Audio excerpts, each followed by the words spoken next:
If I were a student or if I were an asylum seeker and I missed my deadline by a few minutes, I would not get a second chance. Suella Braverman failed to get in, not for the first time, failed to get her statement to the shadow Home Office spokesperson, and Lindsay Hoyle, the Speaker of the House of Commons, suspended the Commons. I'm not that surprised. He said even he had not had time to read the statement. And the statement was vapid. She says that illegal workers increased by 50% between January and March compared with the previous year. She says immigration enforcement arrests have doubled. Well, that wouldn't be so surprising. They're not that enormous anyway. She says the asylum initial decision backlog is down by 17,000. Well, the initial decision is just simply a nod through. The paperwork has been collected. It's not actually a decision. People are still being held in limbo, having got that, quote, initial decision. So I don't see why she's crowing at all. She says that a more cost-effective accommodation system is being introduced for asylum seekers. Is that the cost-effective accommodation system, which is going to cost between 3 and 6 billion, called detention? It's also going to be the barge that will arrive eventually in Portland to house people within a fortnight.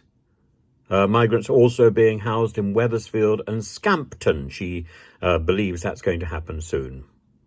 She praised France and Albania for cutting deals with her. Well, the France deal hasn't done anything.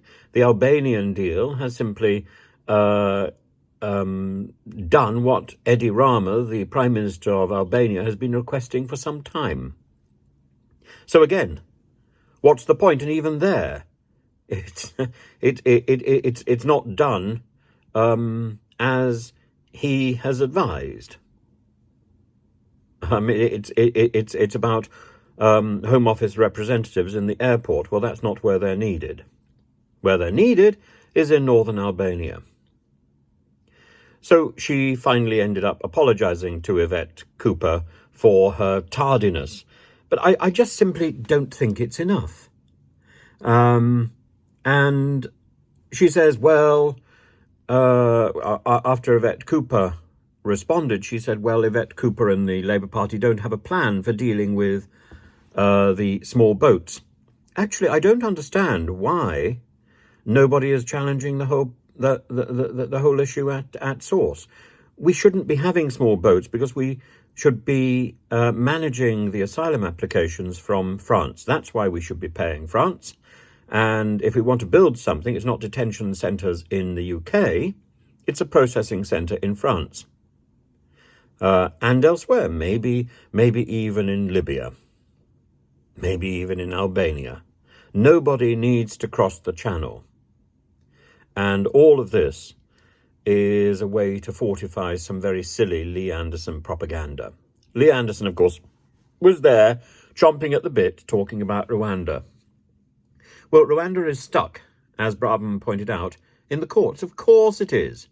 Nothing is going to happen because the whole system is legally bogged down, not only in British courts, but then eventually in international courts. The whole thing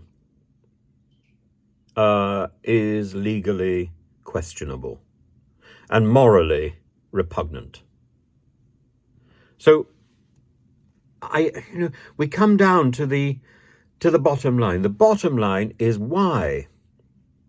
Why can this Home Secretary not get her work done on time?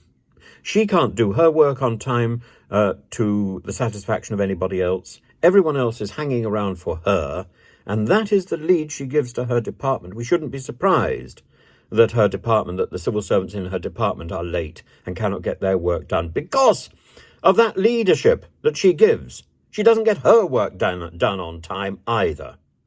Utterly appalling. And now we hear from Jeremy Quinn that we're going to be detaining children. It beggars all belief, doesn't it, really?